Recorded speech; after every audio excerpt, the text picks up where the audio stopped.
Well, hey, welcome back to Art and Gibberish. We got another good one here for you. I call it Art and Gibberish, but really it's potato water. The potato water podcast. All right. Hi, everybody. Welcome. Got a good guest for you today. I'm just stoked beyond belief. I'm excited. So I'd almost say this is my very favorite artist in the world. I'm sorry, Michelle. I'm sorry, Erica, and all the rest of you. But, every time, this is my fave right here. I know of no one with more knowledge of art than this young lady right here who's about to dazzle you with her brilliance. And she's forgotten more about art than I've ever learned. And welcome, Sue Woolgar. Susan Woolgar is in the house. Woo! Well, thank you, Doug. I hope I can live up to all those expectations. Oh, you will. I know you will. That's so awesome that you're here. So I'll just start out by saying the first time I realized your brilliance, you almost cost me my marriage, which did end eventually anyways. But yes, I made pastels with you and you told me, we should have a blender. So I brought our blender, which was my wife's mother's blender that was 40 years old. It was made of army grade metal with glass, shatterproof glass. And I made all these pastels, and at the very end of the day, I made a alizarin crimson pastel, and it did not come out of the blender. And so I just cleaned it as good as I could, and I put it back in the cupboard. And when Donna pulled it out, she's like, "What the hell is on the blender? What is this?" And I'm like, "Oh, it looks like pasta sauce or something." And she feels it. She goes, "This is paint. This is you didn't." And I just about. I mean, it ended eventually anyways because I'm an idiot, but that was the day. But we made pastels, and I still have some. The best pastels I've ever made. They were absolutely fantastic. And everybody used to look going, "What's that green turd?" I'm like, "It's a pastel. We made green turds." It's awesome. Oh, yes, those were the days. Yeah. Yeah, and you still make pastels. I do still make pastels. All right, and I don't know how you do it and not get... Well, I remember you said, don't use phthalo. It gets everywhere, and it doesn't wet, and it floats everywhere. And anyways, I didn't listen. Oh, I've learned a new trick. I picked this up on the lovely internet, which I gather a lot of information. You have to wet it down with alcohol. It likes vodka too. No, I love it. I'm going to go back to pastels. Pastels like vodka. Yeah, just add a little rubbing alcohol to the pure pigment before you add it to your other ingredients, and it actually dissolves it. And I thought just adding red wine to the pastels as a preservative so it wouldn't rot was a great idea. I love this. So I can have wine and vodka when I'm making pastels now. I know. You can get the full panoply of alcohol happening there. I love it. So I'll never forget, I was outdoor painting with one of the groups, I can't remember, and Colin Bell, we were outside painting, and he was painting in watercolor, and it was probably -10, -12. And my buddy Jerry said to him, "Hey, Colin, what are you doing out here? How do you paint watercolor? What do you got, ice cubes there?" And he all laughed, and Colin took out his little thing, and he says, "No, I use vodka." He had a bottle of vodka, and he'd dip it and he'd paint with it. He said, "Oh, it evaporates quick, whatever, but it works." And he would make the most lovely paintings, and I don't think he ever drank it, but I thought, again, I should be painting in watercolor in the winter. Another excuse to drink. Yeah. All right. Hence the potato water podcast. Potato water Thursday. Absolutely. Yes. Okay. So what's happening in Red Deer these days? What's going on? Well, that's a loaded question. Besides the internationally famous Susan Woolgar, who's now doing your impressionistic landscape courses that you do, which is phenomenal. Like, what's going on? Red Deer's rather quiet. I'm actually spending a lot more time here right now because of family. But definitely COVID gave me the opportunity to teach on Zoom, and that's really been an eye-opener and given me lots of opportunities to teach people in different parts of the world. So that's kind of fun. But Red Deer itself, it's pretty quiet right now. Honestly, can't tell you much because I think in the last 2 months I've probably been there 10 days. Oh, wow. That's crazy. Yeah. But you still have a house here. Oh, yes. Yeah. Yes. So, well, that's good. Yeah, I have. Do you paint here too? Because you used to paint in the basement of this house. I do. I actually have 3 studios. Ew, la-ti-da, posh. Ew. Yes, and I buy stuff for every one of them. So when the day comes where I have to collapse everything, I'm going to have to open a store or something. Oh, competition. Did you hear that? I'm not quite sure where it all is all going to go. You'll use it all. I wouldn't worry about it at all. Yeah. So yeah, every time I go to my dentist is downtown. Every time I go to the dentist to get my teeth cleaned, your painting is in the office right there because his office is next door to Stephen Lowe Gallery. Oh, So really? I go in, and I always see the Woolgar painting is in my room. Oh, what dentist? It's called Bow Valley Dental, Oh. but my dentist is Dr. Praknash Naidu. Ooh. He's fancy and ever so good looking and debonair. Hi, PK, I love you. If he ever saw this, his wife would watch this. His wife's a really good painter. I don't know why she doesn't paint anymore. You should be painting. Anyways, all right. Yeah. So, Zoom, isn't that crazy? Like, yeah. So how do you find Zoom? Like what, tell me your Zoom experiences. I've really enjoyed Zoom, actually. It's worked really well. I had my first Zoom experience. Oh, sounds dirty. Had my first Zoom experience through Red Deer College. They went online for some of their courses that first year of COVID and gave me the opportunity. I could teach in the college or I could go on Zoom. So I chose to go Zoom. And so they did all the groundwork. They gave me some basic instructions. So after that course, I decided, well, heck, this isn't that difficult. I have a very supportive and very good at the business end husband who does all the, sends out things and puts everything together so that I don't have to deal with that. All I had to do is show up and teach. Oh, so I love it works really well. I have one of those. He's not my husband, but he does belong to me. So he's like, blood. I'm Leroy. That's Leroy behind the camera. Leroy. Say hi, Ryan. Hello. Debonair again. Zoom. Zoom. That was like a bizarre thing for me because you were doing it for a long time and other people were doing it, and I was completely frightened of it. Like that just freaked me out. I'm like, I don't know. How do you?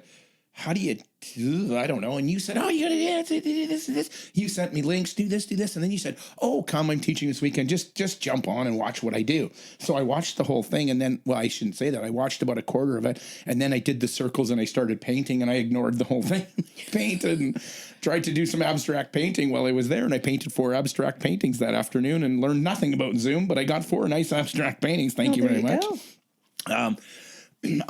So I'm okay with Zoom now and I do lots of Zoom classes. But the one thing I don't like about it is I'm a very hands-on. I need to see the people. I like to see their face. I like to see, am I engaging with them? Mm-hmm. And, some of these Zoom people, they're painting and they're doing things and you're like standing there and they're not saying anything. I don't know. Are you done? Are you working? Are you liking this? It's, crickets. I just kind of throws me off, and it's taken a little bit to get used to that, not having that engagement with people. I think there's a certain personality that really takes to Zoom, and other people that in-person classes are a far better fit. Yeah. So you just have to find those people, but and certain types of what you're teaching, even not the person, but what you're teaching. Some things work for Zoom and other things don't work for Zoom. True enough. There are certain things that's all about feel, and trying to teach that on Zoom is a very difficult thing. I think the most difficult part of Zoom is interacting with someone with their homework, when they do a project. But I just took a course from Majul Chowdhury, who's a fabulous figurative drawer and painter. And he uses Padlet when he's doing the homework, sets up a Padlet page for the students. What is Padlet? I don't even know what that is. It's an app, and you set it up, and when you sign into Padlet, your name is there, and you just start putting your homework in. And then what he would do is the next day, everybody had deposited their 2 or 3 pieces that they had done. Then he did an online critique of everybody's work. Oh, I like that. And it worked really, really well. Actually, I was really impressed. So, I will check out. So Ryan, check out Padlet. All right, I take everybody's homework and stick it on Autodesk, and I paint right on their painting and I fix it and say, this is what you need to do here. And then I put it in something else, and then I lose it and can't find it. And then my Zoom class comes and I'm like, I don't know, it's here somewhere. And why isn't it working today? And that sounds very stressful, Doug. Oh, it is. It's like, because I'm not super tech savvy, right? I'm more hands on. So, but anyways, I'm learning. I'm getting better. I got the guy behind the camera there. He's working with me and helping me. So, and I really got to buy an iPad. Because I could put all this on an iPad and use it. Do you have an iPad? Oh, yeah. See, everybody's, why am I the last guy on the planet without an iPad? I've had people buy me iPads for gifts, and then I never used it. I just didn't, I don't know. Anyways, I'll get there. So, yeah. I mean, a lot of people use 2 or 3 devices when they're teaching. Do you do any Photoshop? Are you a Photoshopper? Are you a Procreator? Are you a... I've tried Procreate. I'm really not fond You're more of a on the computer. canvas. I like the materials. Right? Yeah, it's got to be. I know there's a lot of people that use it for design and, developing things, but I've never really been able to. I'm too old. I'm just old. No, I don't. I would never say that, but what I would say is, like, for me, I show people stuff on the computer and I show them some apps that are out there to help them with this. And they're like, well, do you use that? And I go, well, no, I don't use it. But I mean, this will help you get there. But you get to a point where you just know how to do this. Anyways, we've been doing it for so long that it's just, some of it's instinct, some of it's intuitive, some of it is just years and years of that you just know. You don't need to go through that anymore, right? Right. That's just comes second nature, right? It's those years and years of mistakes, right? Isn't that the truth? Oh my God. I just say that to people. Well, I say that when I'm painting. I say I'm never painting a painting. I'm just correcting all the mistakes I make along the way until they're right. I'm just slapping stuff on and going, well, I move that over and change that, and that's too blue and that's not blue enough. And then I just stand back till it's right. And then I'm happy. And then there's never an end to a painting anyways, right? Because No, there isn't. Isn't that, do you find that for me is still one of the hardest things to learn, is when to quit on a painting? Yeah, absolutely. It's always that last mark you make that just destroyed everything. It's like, oh no. But I think I do a lot of editing with my phone now. Like, I'll take a picture of it and look at it there and go, Yeah, that's not the greatest, that you can quickly look at it in a smaller version and see everything that you might want to change. Or I like, in the middle of painting, taking a quick picture, and then when you got to go to the washroom, you sit in the washroom and you go, yeah, I'd fix that. All right, get done, back to the painting, right? So I'm still working. That's productivity right there. Yeah, when you're in the bathroom and you got your iPhone. Well, hey, get off the TikTok, man. You can be working on your phone and getting stuff done. Who needs to look at more cats flushing toilet videos? Jeez, come on, right? Okay, so do you want to go forward or backward here? Pick one. Backward. All right. You're how old when you know you want to be an artist? Oh gosh, 12. And where are you? What are you doing? What's little Susie doing? Oh, I was in junior high school. Okay, where were you born? Saskatoon. Oh, I think I've asked you that before, and I think I say this every time. I'm like, I didn't know that. Yeah. And I think I say that every time. But I grew up in Calgary. I mean, my parents moved there when I was 6 months old, I think. So I don't remember. Oh, so you're not a true bridge lady. No. I'm not a bridge lady. All right. And you were in Calgary, and you went to art college. I did. I went to ACA. All right. Yay, ACA, won a graduate that actually made it through and became an artist. Yeah. First year in the new building. We were the first class in the new building. Stan Parrott was the head of the college. Yeah. Illingworth Kerr had just stepped down. Wow, those were the days. Times. Yeah, heady times. Those were the days. Actually, they had some good people go through there, and then it seemed to kind of collapse a little bit after that. I don't know. When I went, there was only a few good people, but there was a few, like Dirk Van Wyck was there. Oh yeah. And I can't remember all my teachers' names. God, I can't remember most of what I did during. You want to talk about that? Well, that's way before the potato water hit. There was other things in those days. Vera Gartley was my watercolor instructor. She pulled me aside and said, "Quit farting around, and you have something here. You could do this. Just you got to quit farting around." Yeah, I didn't quit farting around. I think my watercolor teacher was Stan Blodgett. Oh, yeah, absolutely, Stan right? Blodgett, yeah. Wow, see, you went when there was great teachers there then. Yeah, but I didn't go to the fine art. I mean, I was on the other side. You were of the in building. visual communications. I was in visual communications. That's well, they taught you how to do ad art, which is what everything was. See, and when I went, I decided not to go there. I went to fine art thing, and I wanted to be an easel artist, and I don't know, whatever. I just kept looking, going, everyone's going down the hill to be a cab driver after. What am I going to do?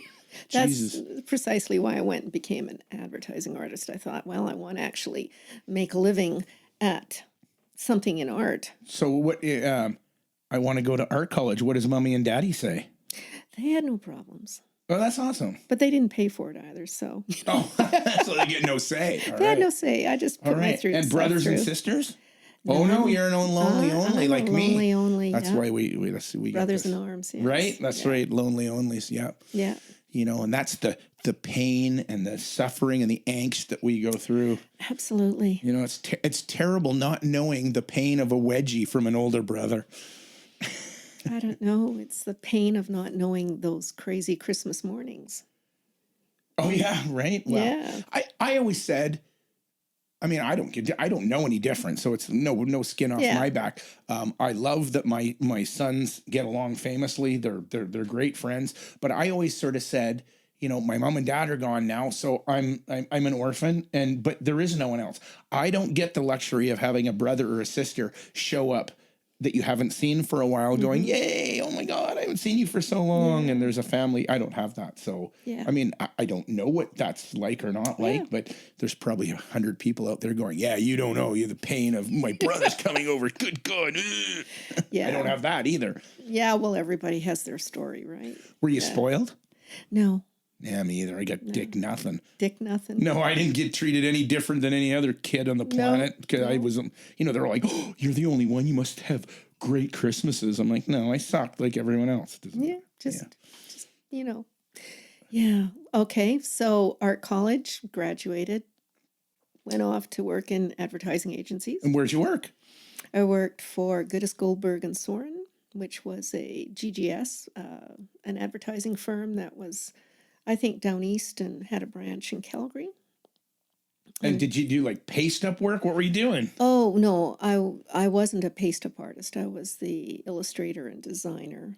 I got to do things like work with people designing, sitting in conferences and doing quick mock-ups for ads for TV or doing layouts for newspaper ads or designing brochures and all those sort of things. Did you do yellow page ads? No, I didn't do yellow page. We hired advertisers to do I would draw a mock-up and hand it to a dude and go, I need you to design this for a yellow page ad. And the yellow pages were so expensive in those days, like crazy expensive. Yeah. Right? Yeah. No, I never got around to doing that. It was more print. I did a lot of print. Didn't you work for Shell? No, I didn't. It was just Graham that worked for Shell. No, he worked for Nova. No. Oh God, Gulf Canada. Oh, he was Gulf. Yeah. Yeah, he worked for Gulf Canada. My dad worked for Mobil Oil. All right. So yeah, there was lots of oil companies involved in the. And so, how long were you in ad art for then? About 7 years. I worked for them, and then I worked for Robert James and Associates, and then we moved away. We moved up to Edson.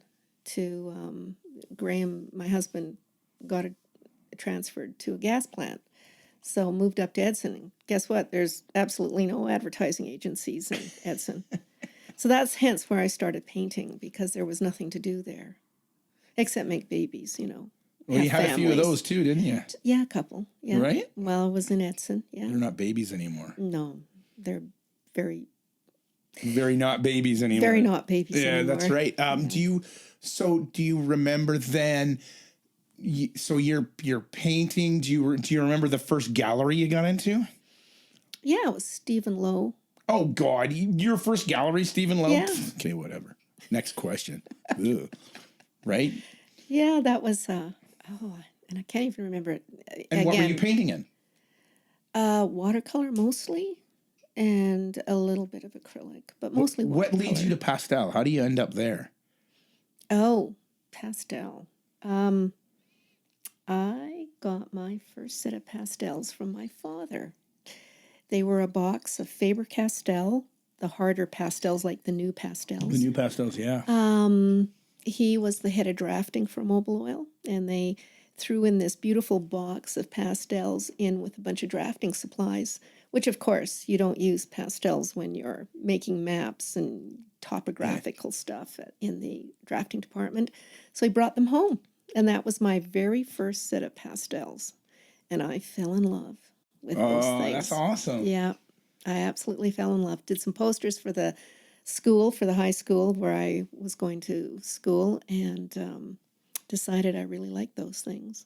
So I just started working in them, and took a couple courses, took a course from, I think, Larry Riedel, who was teaching for the city of Calgary, making your own, and then just started making them. So, yeah, it's been fun. I've really enjoyed that process. And along the way, I mean, my first love in pastel was Horace Champagne. Oh, God, of course, Horace. Who doesn't love Horace, right? I mean, I'd go down and, he'd be at Masters and you could just salivate over his paintings. It was crazy. He'd paint those street scenes with those juicy marks, and I don't know what colors he was using, but he'd have that dark purple. Oh my God, it was so good. Yeah. Absolutely. Yeah. I can't think of. Do you remember there was another guy that painted in pastel? He lived in Haysboro, and I can't think of his name. He's long gone now, but Oh, yes. He wrote books too. his wife helped him all the time because he was 30. I know. Anyways, yeah. Harley. Not Harley, Harley Brown. Brown. Well, Harley Brown. Brown lives in Calgary too. He did live in Calgary. Yeah. He lives in White Rock now. Okay. And so I bugged his daughter Lori to reissue his book again. So they reissued the book. We have the book. I don't think we have very few copies left if we do, but they reissued the book.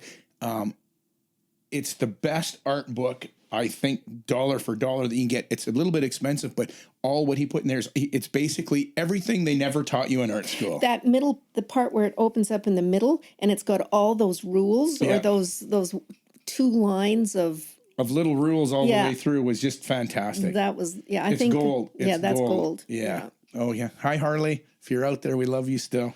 So I talked to him on the phone not long ago, and he, this is funny because Ryan's here. I bought Harley Brown's book when it came out, and you're reading it. It says in there, I hope this book doesn't sit on your shelf or sit on the coffee table and be all pristine and clean. And it's not a coffee table book. This is a textbook. You should be writing in it. You should be dog-earing it. It should be like used. If you're not using it, you're not learning something. Anyways, I brought this book home. It wasn't home for an hour. Ryan is, I don't know, 2, 1.5. I put the book on the table, and Ryan comes up to me in the kitchen and he goes, I like this one. And he shows me a picture. I'm like, what is that? And I'm like, what is that? He tore the page out of the book and he's like, he rips it out and brings it to me and goes, I like this one. And I'm like, I just bought that book.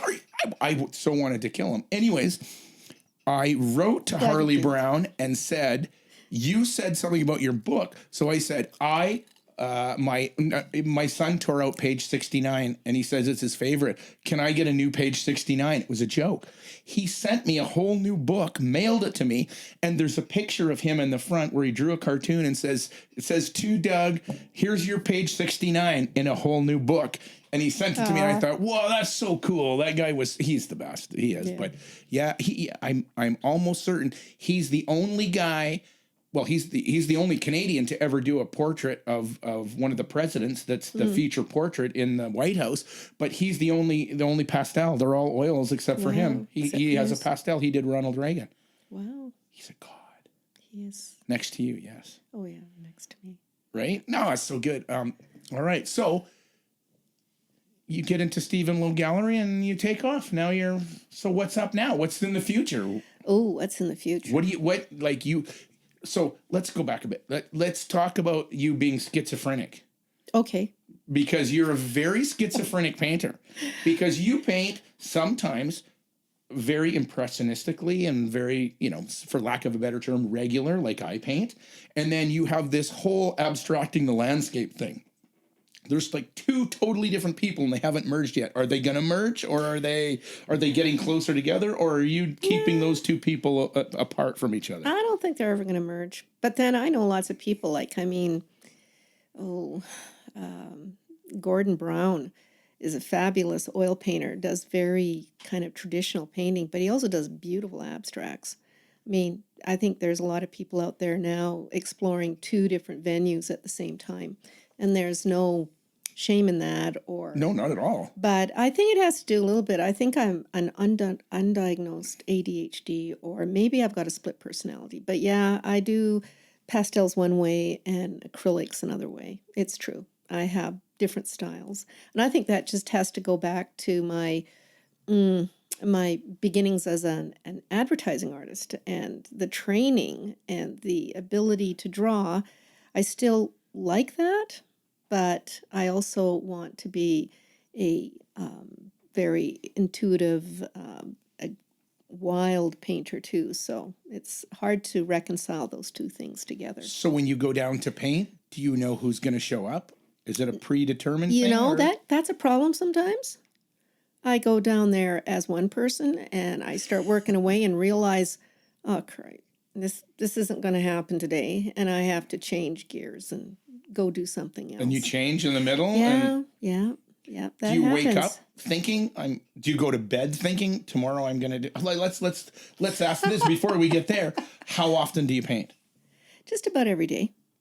Just about every day. I mean, I'll occasionally take a day or two off, but usually I get in the studio for a bit every day. Because you did come in today and Said Ryan said, how are you? And you go, it's good. I'm good. It's a good day. Didn't get in the studio, but I'm okay. Yeah. And like, that's my first statement always is, I didn't get in the studio today. I know, it feels like a crime, doesn't it? It does feels, very much.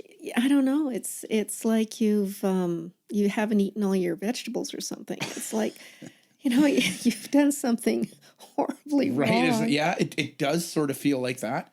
And I know that for me, it took a lot of discipline to realize that owning a business, having children, having an ex-wife and a girlfriend and a dog and everything that's in your life, you've got to, you're always trying to fit painting in. Mm-hmm. So I made the decision years ago to not fit painting in.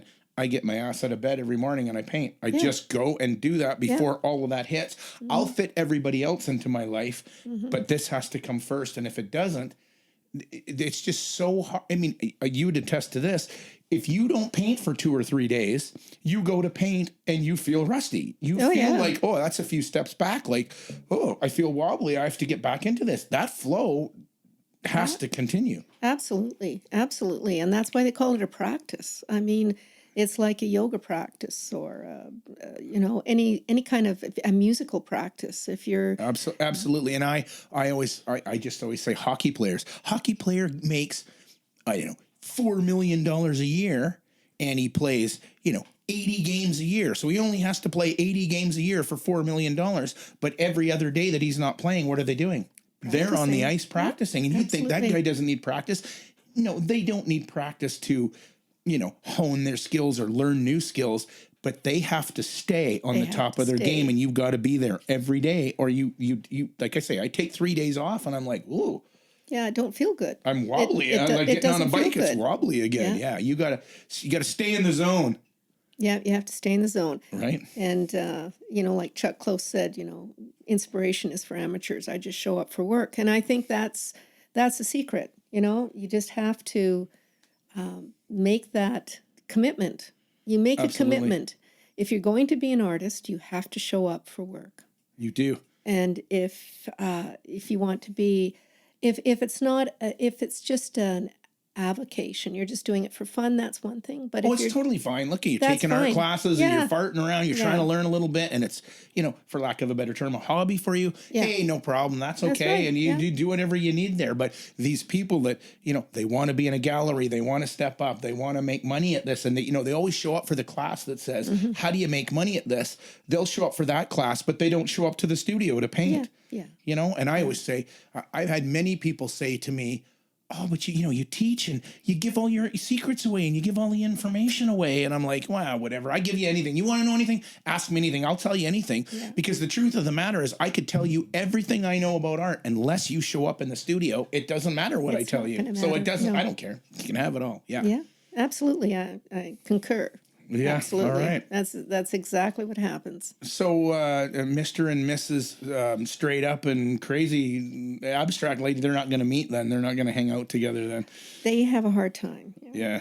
In fact, I've been in sort of a run of pastels, and I've done, 3 or 4 pastels, and I go to do something in acrylic and abstract. Sometimes it takes me, it's like I got to refocus.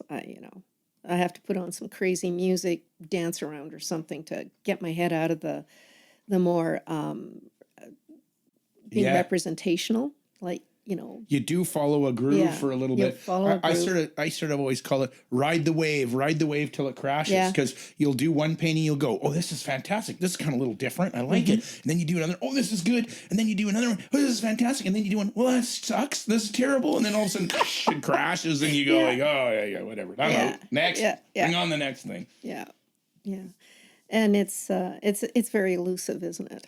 I mean, It's so elusive, all of that. It's, oh man. I mean, it's just not only, well, you have like I have a bit of different styles too, and I sometimes struggle with that. But the whole thing about, am I painting? Are the muse and me helping me? Like, I don't know what's going on here. Like there are days, you know how it is. You go down and you paint this painting in 22 minutes, I know, it and you just go happens. like, why aren't they all like that? And then you go down one day and it's like you're fighting a lion and you're wrestling to the death to fight this thing to beat it. And listen, so I always say painting is like war. I go down and battle that canvas every day, and sometimes the canvas wins. Oh, absolutely. Not everything leaves the house for sure. Right? Yeah, it gets knifed to death. I remember John Singer Sargent painted a portrait in Boston.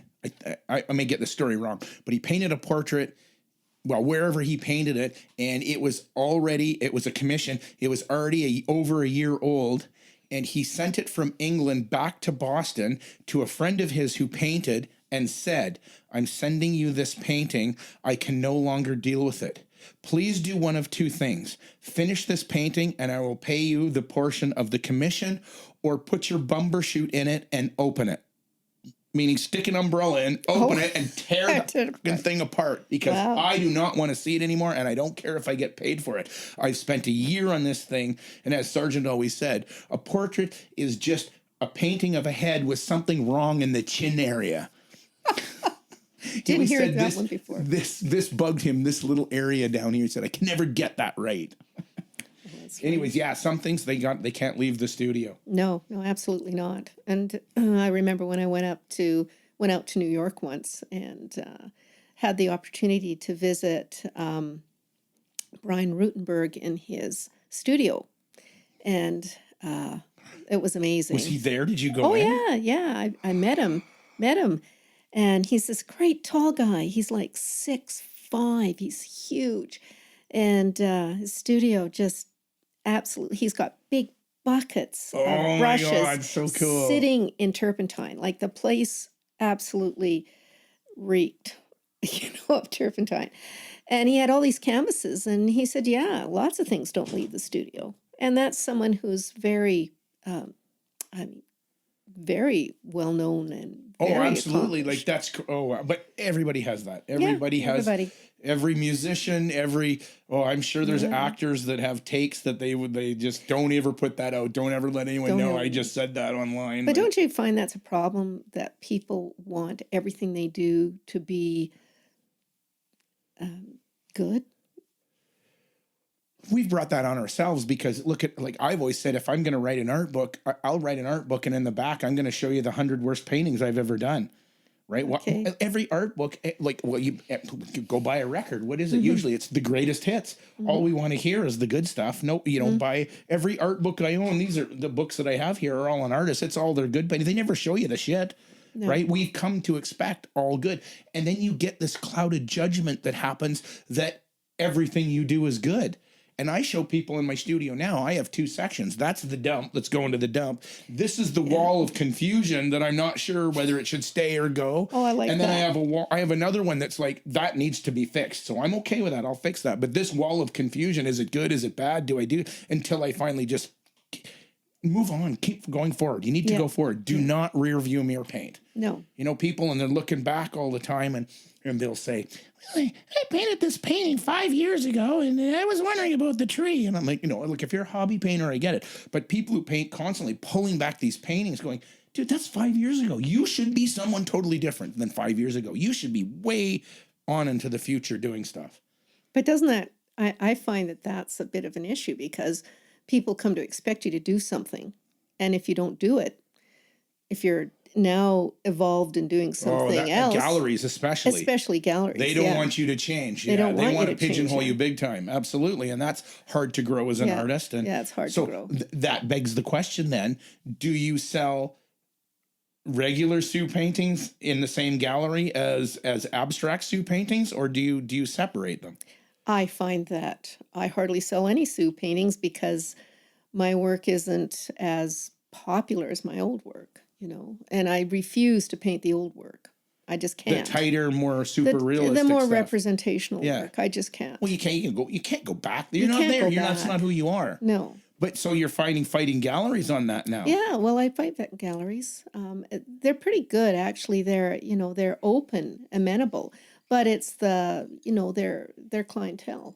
So what I find now is just on Instagram and stuff, I get people buying my stuff, but it's not local. It's like people in Illinois and That's awesome. awesome. all over the place that have maybe more educated taste or a more evolved taste. Yeah, absolutely. Yeah. I hate to say educated, but I think No, that we know what you mean, though. But I think that people's accessibility to abstract or abstract expressionism or work that's not representational they need to grow. You need to grow through that. And that's difficult. But that's okay. It's not, But I don't do it art is no different than, for lack of a better, scotch and cigars and learning to wine and learning to appreciate better things that you grow and you kind of laugh at yourself saying, can't believe I used to like that. But you got to start somewhere. But absolutely. And so that's the whole thing. Sometimes you need to grow and the gallery won't grow with you. They want to kind of, it's not that they hate you or anything. It's they're just like, but we sell this. That's schizophrenic. Because I can't sell. I have a very hard time selling figures in the same galleries as the landscapes. Mm-hmm, mm-hmm. And I'm not sure if it's the customer, just the gallery owner going, oh, no, you kind of do this, but you do this. No, we don't like that. Yeah. And yet if you put them up, they'll sell. Give it a shot. Yeah, but it's difficult. But I find I'm just stick my neck out here a little bit because I'm not in a gallery in Calgary anymore, and I've been in a few galleries in Calgary. But I would say out of all the cities that I am in galleries and that I have, this is the most. Sorry to say this, Calgary. I love you. I'm born and raised here, and this is my favorite city in the world. But this is the most redneck town I ever been in, and the least art appreciative city. And somebody's going to freak out and go, are you kidding me? I'm like, but they like art way better in Edmonton than they do here. Mm-hmm. Like they appreciate freaky good art in Edmonton. And here it's like, I'm sorry, they think that art shows up on a pallet in Costco or something. I don't know. It's just a little different. I'm not bashing Calgary, but it's just, you go to Edmonton, it's different. I've been to lots of other cities and they have a little bit, I don't know what goes on in this town, but they seem to, I don't know what it is. Yeah, but... selling isn't my. You can edit that later, can't you? Somebody's gonna put a dump truck of dung on my driveway. Yeah. No. Now I've lost my train of thought. What was I gonna say? I don't paint for selling anyway. Honestly, right. I'm at a point in my life where I'm not really concerned about the money. It's more about the exploration and more about the doing than it is about the finished product. And what excites you? And what excites me? Yeah, about Yeah, what excites and what you, excites but me. also what excites you. Like, do you still get a zing when you go down and paint and do something and a mark happens and you're like, oh, I love it. Oh, yeah. Sometimes I'll be in the process and the paint will just move a certain way, or the relationship between a mark and the latest stroke that I put on the surface will be just brilliant, and I'll get very excited. There's other days like yesterday where I duked it out with large canvas, and at the end of the day, I hung my head and trudged up the stairs, going, I lost today. I lost. I lost the battle. Like you said, it's a battle. Well, I've lost battles, but the I've battle. also gone upstairs thinking I've lost and woke up in the morning going, I'm going again. I'm going back in. This ding ding round 2 because I've come out. I've had serious battles with canvases and won, and I've had ones I've spent so long on that I'm like, I'm not going to lose now. I have too much time vested in this thing to lose now, and then I've lost. And it's like, I get a little cringy then because I've spent a lot of time and I'm like, how much freaking paint did I put on there and do this? Yeah. But for every one of those, you get a 20-minuter that shows up and you go, okay, where did that come from? Why don't they all go like that? Yeah. Well, it's that muse. And I think there is such a thing as a muse. 100% there's a muse. Absolutely. And they only show up when you show up on a regular basis. They will only show up when you're on a regular basis, and you have to be on a regular basis because they don't always show up. No. They're very finicky. They are. And so if they decide to show up on a Tuesday and they wake up going, I think I want to paint today and do something really creative, and you're not in the studio, you've missed it. You've missed it. They don't show up when you show up. And they go somewhere else. They absolutely they will. They're- They look for another portal to They'll get look their for energy another out. portal. Absolutely. They'll look for somebody else to take their idea. Yeah. So every day. So that's why I think that sometimes there's a collective consciousness, and you'll notice that somebody's painting in a style and all of somebody else is painting in that style. And it's because there is more than one muse out there that's dropping into different people, and they're starting to work in a new vein. They will. They'll find a river of this, and they'll all start to flow together down that line. Yeah, that's how genres of music change and styles of movies and cars and fashion sort of go this way because the muses all seem to flow down that path, and they're looking for someone to jump through to get there. And if you're not there every day, it's not going to happen. They're not gonna come and visit you. That's right. No, they don't. You don't come down in your pajamas and they're like, "How have you been? I've been here waiting." No, they're gone. They'll leave right now. Yeah. And I've always said too, throw enough spaghetti at the wall, one of the noodles is going to stick. So if you just keep doing it, something's going to work. Yeah, absolutely. I agree. Yeah. Yeah. Work is the answer. I think that sometimes you got to take a break, though. I think that sometimes a new environment, doing something absolutely fabulously exciting can kind of trigger something and get you going again. I just did a newsletter on that saying how important it is to refill your gas tank. That you get, art is giving. We give constantly. You're giving and putting your soul on canvas and giving it away. And then for us who teach, you're helping them, and you go around and help that painting and that painting and that person. You're giving and you're giving and you're giving. At a certain point, you're exhausted. There's no more to give. You go downstairs, there's nothing left. So I always said, for me, the best thing for that is going to a concert. I go to a concert and I watch them give and I suck that in. And so it's been a while since I did that because I've been painting hardcore, but I just went and saw Jackson Browne and James Taylor. Wow.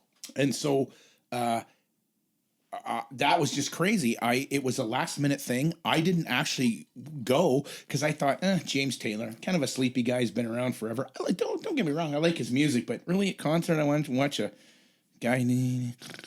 I thought it would be more. And Jackson Browne, I'm like, he's too political for me. I know he's the Fifth Eagle and wrote a million songs, whatever. Well, Jackson Browne was sort of snoozy, and he was political, and I didn't like it at all. And I sort of thought, well, that was okay, whatever.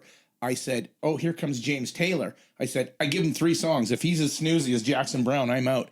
James Taylor came out and blew the doors off the Saddle Dome. Wow. Rocked it. He had horns. He had women singing. He had like backup vocals. He had this chick on the bass that was so good, and the guitar, like I was like, I sucked every ounce of that in.